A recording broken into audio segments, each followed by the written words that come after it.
Hello, welcome back to my YouTube channel.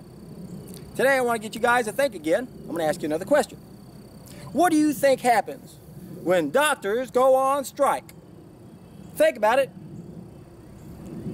What happens when doctors go on strike? Guess what? The death rate drops.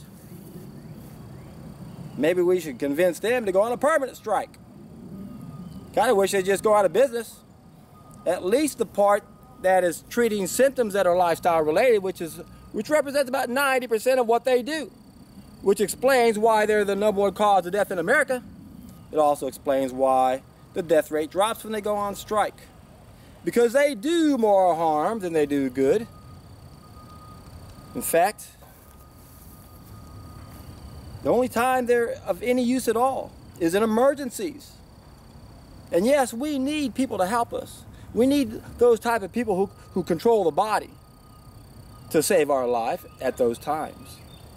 But everything else that they have a monopoly on doing or treating are for things that are lifestyle related, and there should not be a treatment peddling industry, let alone a monopoly on that industry. That's how far off we are on this planet. Everything's backwards. Doctors destroy health. They go on strike, the death rate drops. They go back to work, they're the #1 cause of death in America. That's a startling statistic. And yet, so many people still believe that when something happens, they got to go to their doctor. You know what that's called? It's called conventional wisdom. Just did a video yesterday on how all they have to do is tell us something over and over a couple million times. Doesn't matter what it is. So many references up there. It's what we think. It's really quite startling when you think about it. Pretty much most people on this planet have very few thoughts of their own. Or original thoughts is what I meant to say. Very few people have any original thoughts at all. It's all stuff that has been bombarded in their brains, and they're just parroting like everyone else. It's frightening when you think of that. We're so easily molded and controlled, and it all centers around our health. Everything on this planet of any significance has everything to do with our health.